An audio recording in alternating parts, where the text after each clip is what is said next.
కానీ ఈ రాష్ట్రంలో యువతకు ఒక క్రేజ్ గా ఉన్న ఒక మానవీయ కోణం ఉన్న నాయకుణ్ణి ఈ సమావేశానికి తీసుకురావాలని మొహమ్మద్ మురళి గారు పదే పదే చెప్పడం, ఆ సినిమా చూసిన తర్వాత ఒకసారి ప్రివ్యూ వారికి వేస్తామని చూసిన తర్వాత వారే ఇక్కడి నుంచి దాన్ని ముందుకు తీసుకుపోయే కార్యక్రమం కూడా తీసుకుంటాడు. డైనమిక్ లీడర్ మన తెలుగులో ఉన్న మా కోమటిరెడ్డి వెంకటరెడ్డి గారు వారి యొక్క సందేశాన్ని మాకు ఇవ్వాల్సిందిగా వారిని విజ్ఞప్తి చేస్తున్నారు. ముందుగా ఈ కార్యక్రమం పాల్గొంటున్న మీ అందరూ కూడా 2 చేతులెత్తి నమస్కరిస్తూ, నేను 7 మాసాలైతే సినిమాటోగ్రఫీ మినిస్టర్ అయ్యి చాలా మంది ప్రొడ్యూసర్స్, డైరెక్టర్స్, సినిమా హీరోలు క్లాప్స్ కొట్టాలి, మీరు ఇంక ఇనాగ్రేషన్ రావాలంటే నేను ఇప్పుడు పోలే. ఎందుకంటే సమయం లేక నా roads and national highways buildings కానీ R&B కానీ పెద్ద శాఖతో పాటు మధ్యలో ఎన్నికలు రావడం, పెద్దగా నాకు ఈ సినిమాల మీద పోవాలని ఇంట్రెస్ట్ కూడా లేకపోవడం. కానీ మా దయాకర్ వచ్చి 10th రోజు ఈవినింగ్ 7 గంటలకు నువ్వు ప్రసాద్ స్టూడియోకి రావాలి అని చెప్పి ఓకే అని చెప్పిన. ఏ సినిమా ఏంది అని ఏం అడగలే. ఆయన అందులో ఒకటి చెప్పిండు, కీరవాణి గారికి కూడా వస్తున్నారు సార్, మీరు కీరవాణి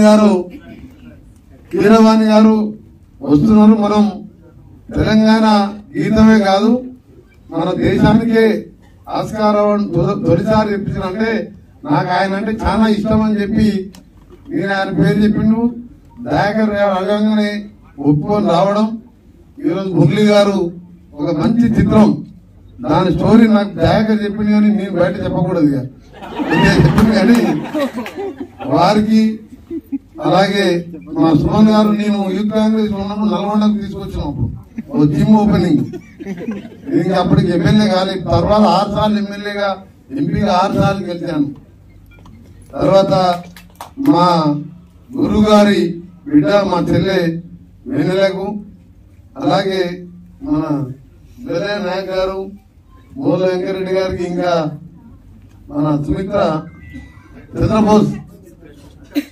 చంద్రబోస్ గారు కూడా మనలే కలిశారు నా దగ్గరికి వచ్చి. ఇంకా వేదిక మీద ఉన్న చాలా మందికి అందరికి, అంటే ముఖ్యంగా మా అధ్యక్ష దయాకర్ నటన చూడండి, ఎవరు ఏమడినా ఎప్పుడు కూడా టీవీలో చూడండి, ఎప్పుడు రెచ్చిపోడు ఆయన. ప్రతి సబ్జెక్టు కూడా అవగాహనతో మాట్లాడి ఒక స్పృహతో ఉన్న నాయకుడు ఆయన. దురదృష్టం ఆయన చట్టసభలో కాకుండా నేను మన ఎన్నికలు చెప్పిన, తప్పకుండా నువ్వు ఎప్పటికీ పెద్ద నాయకుడు అని చెప్పి స్టైల్ నాకు తెలుసు కాబట్టి సింపుల్ గా ఉంటూ ప్రజల మధ్యలో ఉండి ప్రజా సమస్యల మీద ఎప్పుడు కూడా స్పందించే వ్యక్తి. ఇకపోతే మీ అందరికి కూడా తెలంగాణ సినిమా ఇండస్ట్రీ శాఖ మంత్రిగా మురళి గారికి తప్పకుండా నేను ఆశీర్వాదం ఇస్తున్నాను. గవర్నమెంట్ సపోర్ట్ ఉన్నది, నా సపోర్ట్ తో పాటు మా ముఖ్యమంత్రి గారి సపోర్టు. ఇలాంటి సినిమాలు రావాలి, ప్రజలలో మార్పు రావాలి. కొందరు రాజ్యాంగం మారుస్తామని, కొందరు అదని, కొందరు కులం మతం పేరు మీద జరుగుతున్న ఈ విదేశాలలో ఇండియా ఫైల్స్ లాంటి సినిమాలు ఇప్పుడు అవసరం. 140 కోట్ల జనాభాలో ఈ రోజు మనం విభిన్న జాతులు, కులాలు, మతాలు అందరం కలిసినట్టుగా ఉంటేనే మనం ముందుకు పోగలం. కానీ కులం పేరు మీదనో మతం పేరు మీదనో విమర్శలు తీసుకోవడం మాని కలిసి మన దేశాన్ని, మన రాష్ట్రాన్ని, మన గ్రామాలని అభివృద్ధి చేసుకుంటూ పేదవాళ్ళని ఒక చెయ్యి అందిస్తూ పైకి తీసుకురావాల్సిన సమయం. అందుకనే భారత రాజ్యాంగ నిర్మాత బాబాసాహెబ్ అంబేద్కర్ కోరిన విధంగా చిన్న రాష్ట్రాలు కావాలని చెప్పి 70 ఏళ్ల కింద రాజ్యాంగం రాసినప్పుడే ఎందుకు చెప్పిందంటే చిన్న రాష్ట్రాలతోనే అభివృద్ధి అని చెప్తే ఇవాళ తెలంగాణ రాష్ట్రం కూడా సోనియా గాంధీ తెలంగాణ రాష్ట్రం ఇచ్చింది. ఆయన ఇచ్చినప్పుడు ఈ 10 సంవత్సరాలు మనం ఏం సాధించుకున్నాం ఒకసారి ఇంకా చూస్తే శూన్యంలా అనిపించి ఇవాళ తెలంగాణ గీతాన్ని మొదలు పెట్టుకున్న మా ముఖ్యమంత్రి గారు ఇదే కీరవాణి గారు ప్రపంచంలో మన తెలుగు జాతిని కీర్తి పతాకాన్ని తీసుకెళ్లిన కీరవాణి గారు తెలంగాణ గీతానికి ఇవాళ గ్రామాల వింటుంటే మాకు ధన్యవాదాలు సార్. రాష్ట్ర మంత్రిగా కాకుండా ఒక తెలంగాణ ఉద్యమకారునిగా మీకు ధన్యవాదాలు తెలియజేసుకుంటే మీరు నటించిన అన్నమయ్య సినిమా కానీ ప్రతి సినిమా చూస్తాను నేను, ఎందుకంటే సమయం దొరికితే సినిమా చూస్తాను. ఎందుకంటే అదొక్కటే, ఎందుకంటే ఆ టైంలో ఫోన్ మాట్లాడడం కానీ జనరల్గా నేను ఉదయం 4 గంటలకు లేచి 2 గంటలు జిమ్ చేసి ఆ జిమ్ తర్వాత ఎప్పుడు ప్రజలనే ఉంటాను. నేను ఎప్పుడో సమయం దొరికితే నచ్చిన సినిమాలు చూస్తూనే ఉంటాను. అందుకనే మీరన్నా, మీ సినిమాలన్నా, మీ సంగీతం అన్నా, మీ పాటలన్నా, మీ దానిలో అర్థం నిజంగా ఇప్పుడు 2వ పాట, మొదటి పాట 2 పాటలు చూసినాక ఆ ఆడికలు జరగబుద్ధి కాలే. నేను అద్దంకి దయాకర్కి చెప్పిన, నేను 10 నిమిషాలు కలిసి కీరవాణి గారికి సన్మానం చేయాలి, నాకు అదృష్టం కల్పించిన దయాకర్ నువ్వు, అలాగే నీ నటన జ్ఞానం నిన్ను కూడా అభినందించాలి. కీరవాణి గారిని ఎందుకంటే అవార్డు వచ్చిన తర్వాత మన రాష్ట్ర ప్రభుత్వం తర్వాత కూడా ఇప్పుడు అఫీషియల్ గా సన్మానం చేయలేదు. కాబట్టి నాకు అవకాశం అదృష్టం కల్పించడం, సన్మానం చేసిపోదా అని చెప్పి అన్నాన్ని 2 గంటల పైన ఎందుకు కూర్చున్నాం. ఉదయం 4 గంటలకు లేచి దాదాపు 7-8 గంటలు నేను, ముఖ్యమంత్రి గారు, కేంద్ర నేషనల్ అధికారులు, రాష్ట్ర అధికారులు, ఈ రీజనల్ లింక్ రోడ్ కానీ హైదరాబాద్ విజయవాడ రోడ్డు మీద ఇవాళ చాలా వర్క్ లోడ్ తో బిజీ ఉండి 1 నిమిషం తిరిగలేకున్నా ఇక్కడికి రాగా అన్ని మర్చిపోయి మన దేశం ఈ సినిమా ఎట్లా తీసిండు ఇవన్నీ ఇంటూ నిజంగా కూడా మీతో గడపడం, మీకు అవకాశం కల్పించిన ఆ మురళి గారికి, మా దయాకర్ మా తమ్మునికి ధన్యవాదాలు తెలియజేసుకుంటూ, మా కీరవాణి గారు వారు ఇంకా కూడా ముందు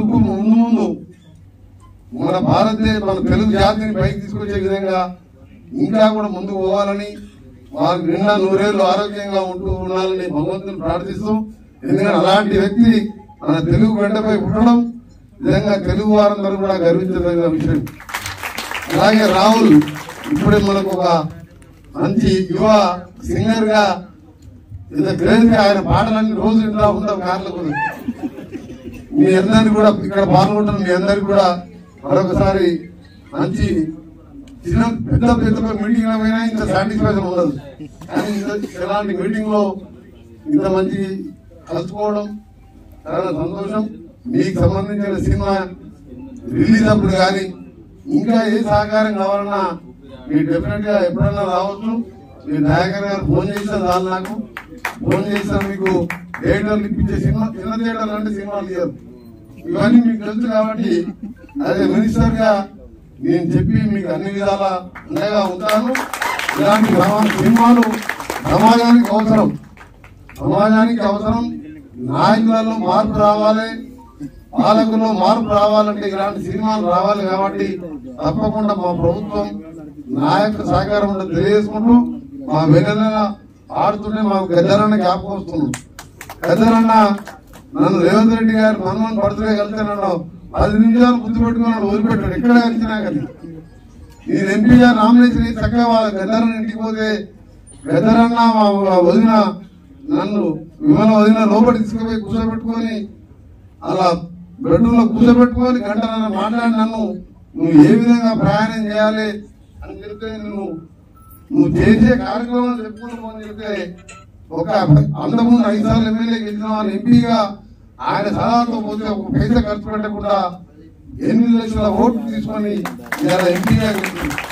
అందులో ఆయన సలహాలు ఆయన ఎప్పుడు చెప్పేవాడు, తెలంగాణ కోసం ఇంటి లోపల కూర్చోబెట్టి నాకు కొన్ని సలహాలు చెప్పింది.